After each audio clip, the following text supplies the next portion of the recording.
Welcome to the British Accent Podcast, the show where we explore the real-life journey of learning English, not just the grammar and vocabulary, but the emotions, challenges, and growth that come with it. I'm Daniel. And I'm Isabel. And today, we're talking about something incredibly important, but often overlooked, your mental health, and how it directly affects the way you learn a new language. Because let's face it, you're not a robot learning words. You're a person. With feelings. With ups and downs. And that matters. It really does. When people think about language learning, they usually focus on study habits, apps, or memorization techniques. But what if the biggest influence on your progress is actually what's happening inside your mind, your stress levels, your mood, your confidence, even your self-worth? Exactly. Have you ever noticed how hard it is to focus on learning English when you're feeling anxious or sad? Or how you forget even the easiest words when you're under pressure? That's not because you're bad at English. It's because your brain is using its energy to manage emotional stress instead of storing new information. Right. And the science backs it up. When you're mentally overwhelmed, the brain's ability to process, retain, and recall information goes down. Your working memory, the mental space where we hold new language data, is limited. And stress fills up that space quickly. So think about that for a second. If your brain is busy dealing with self-doubt, overthinking, or emotional exhaustion, it simply doesn't have room to absorb all those English phrases you're trying to learn. And that doesn't mean you're lazy or undisciplined, it just means you're human. And that's why mental health isn't just a side topic, it's central to language learning. Your emotional well-being affects your motivation, your consistency, and your willingness to take risks. If you're constantly criticizing yourself or comparing your progress to others, that pressure becomes a wall between you and fluency. Let's talk about risk-taking for a moment. Because learning to speak in another language requires a ton of courage. You have to try, even when you might get it wrong. But if you're feeling insecure or down on yourself, you're more likely to stay silent. You'll hesitate. You'll hold back. And that means fewer chances to grow. And fewer chances to grow means slower progress, not because you can't do it, but because something inside is holding you back emotionally. That's why caring for your mental health isn't optional. It's part of learning. It's part of the strategy. And that care doesn't have to be complicated. Sometimes it's just reminding yourself, it's okay to make mistakes. Or taking breaks when you need to. Or talking to someone when the journey feels too heavy. Sometimes, the most powerful thing you can do for your English is to rest your mind. Not quit, just rest. You know, some learners think pushing through without ever acknowledging their emotions is strength. But honestly, strength is knowing when to pause. When to be gentle with yourself. Because progress isn't just about speed, it's about staying in the game long enough to win. Exactly. And let's be real, language learning is a long-term journey. It's not a sprint. And in any long journey, there are going to be highs and lows. Some days you feel amazing, you understand everything, you speak clearly, you're motivated.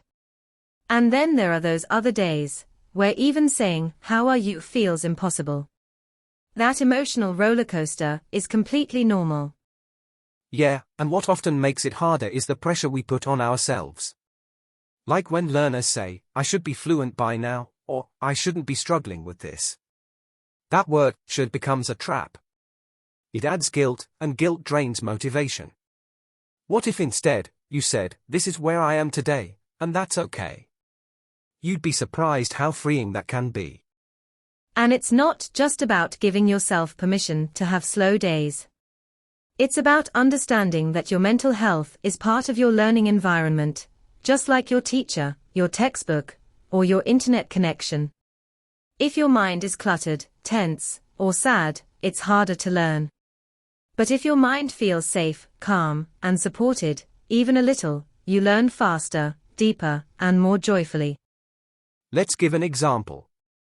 Think about a student who joins a conversation group and makes a few grammar mistakes. If their mental state is secure, they'll laugh it off and try again.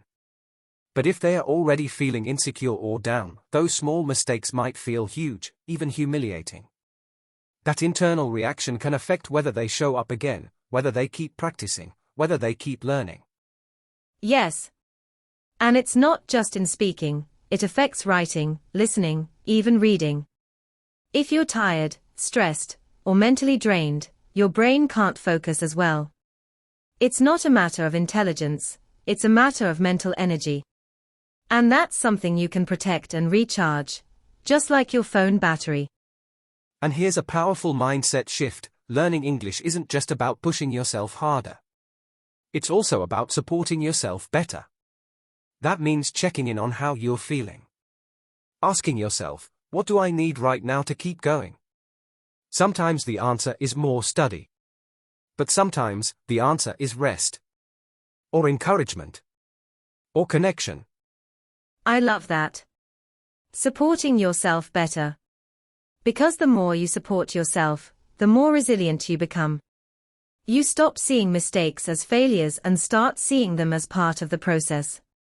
You stop comparing and start focusing on your personal path. You learn to trust yourself again. And when you trust yourself, you speak more freely. You listen more patiently. You try again more willingly. And that's when learning starts to accelerate, not from more pressure, but from more peace.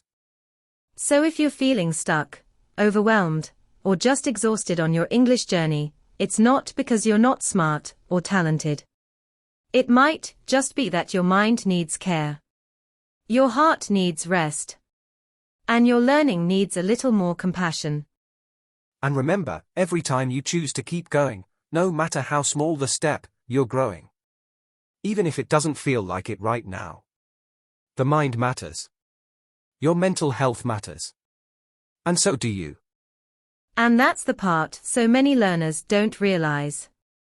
They think learning English is only about doing more flashcards, more practice, more listening time.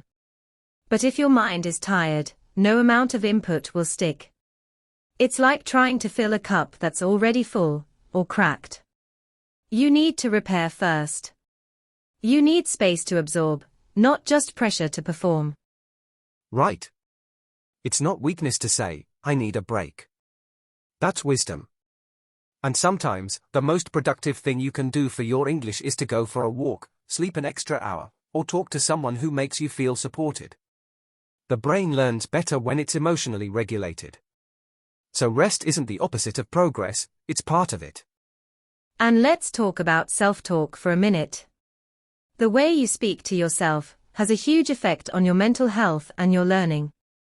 If every mistake makes you say, I'm stupid, your brain will start to believe it. But if you say, I'm learning, or that's okay, I'll try again, you build resilience. You create an environment inside yourself where learning can actually happen. Yes, and that inner voice is something we can practice changing. Think about it like language learning itself. You're not born knowing how to speak kindly to yourself, but you can learn. You can practice patience. You can repeat encouraging thoughts. And the more you do that, the more natural it becomes. And don't forget, your mental health is also affected by your environment. If you're surrounded by people who judge you for trying, or who make fun of your English, that creates anxiety. That stress can shut down your brain's ability to absorb new information. So it's okay to protect yourself. Find safe spaces. Find people who make you feel brave, not ashamed. Absolutely. If you're part of a group that makes you feel nervous all the time, or if you're pushing yourself with unrealistic goals, that's not helping you grow. That's just burning you out. Real growth happens when you feel safe, seen, and supported. That's when your confidence expands and your English improves, organically. Sometimes learners ask us, how can I stop feeling afraid when I speak? And honestly, a big part of the answer is mental health. If you're constantly anxious, or afraid of being judged, no amount of grammar practice will help you feel fluent. But if you can build emotional safety inside yourself and around yourself, you'll start speaking more naturally, more confidently. It's like planting a seed. You need the right soil, support, encouragement, rest, and the right conditions, consistency, curiosity, kindness. You wouldn't yell at a flower to grow faster. So why do that to yourself? You grow when you're nurtured. Not when you're attacked, even by your own thoughts. So, whether you're just starting your English journey or you've been learning for years, remember, your mental health is not separate from your success. It's part of it. A peaceful mind is a powerful learner. A kind mind is a confident speaker. And a supported mind is a resilient one. We say this a lot on this podcast, but we really mean it. You don't have to suffer to learn. You don't have to be perfect to be proud. And you don't have to go faster, you just have to keep going, with care. Exactly. And the truth is, a lot of learners don't give themselves credit for how hard learning a language really is, especially when you're also dealing with work stress, family responsibilities, or even just your own thoughts. That invisible weight. It matters. So if you're showing up, even a little bit each day, that's already something to be proud of. Totally. And I think one thing that really helps is tracking your emotional energy, not just your study time. Ask yourself, how am I feeling today? Do I have the capacity to push, or do I need to recharge? This kind of check-in can guide you to study smarter, not just harder. Sometimes 5 minutes with a clear, calm mind is more valuable than an hour with a tired, anxious one. And here's a reminder that might sound simple, but it's powerful. You're allowed to enjoy learning. Not every session has to be a test. You can sing along to music. You can watch funny videos. You can journal in English about how your day went, or what you're grateful for. These light activities actually keep you emotionally connected to the language, and help prevent burnout. Yeah, and when English becomes a source of joy instead of just pressure, it transforms. Suddenly, you're not just learning for a job, or a test, or someone else's approval. You're learning because it gives you something back. Maybe it gives you confidence. Maybe it helps you connect. Maybe it just makes you feel proud of yourself. And that's enough.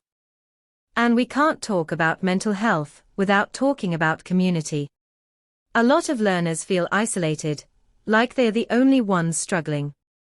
But the truth is, almost everyone feels stuck or slow, or not good enough at some point. So finding even one person to talk to, someone who understands, or is going through the same thing, can lift a huge emotional burden. Yeah, even just hearing someone say, "Me too," can remind you that you're not broken, you're just human. And learning a language isn't a straight road, it's full of ups and downs, especially when emotions are involved. So if you're listening to this right now and you're tired or discouraged, let this be your reminder, you're doing enough. You're not behind. You're just on your own path. And honestly, it takes strength to pause. To rest. To step back and say, I need care before I continue. That's not quitting. That's honoring your journey. Because learning a language isn't just about what you know, it's about who you're becoming. And taking care of your mental health means you're becoming someone strong, resilient, and self-aware. So wherever you are in your English journey, whether you're feeling motivated or a little worn out, we just want to remind you that it's okay to feel stuck sometimes. Progress isn't always visible, but that doesn't mean it isn't happening. And taking care of your mental health is part of learning. In fact, it's one of the most important parts. Absolutely. Your brain needs rest to grow, your emotions need space to breathe, and you deserve kindness, from others, but especially from yourself. So take breaks without guilt, speak kindly to yourself, and remember, learning English is a long journey, not a race. Thanks for joining us today on the British Accent Podcast. If this episode helped you feel seen, encouraged, or a little more at peace with your learning process, we'd love for you to share it with a friend or fellow learner. And until next time, keep learning at your own pace, Stay kind to yourself, and know that even on your hardest days, you're still growing. Bye for now.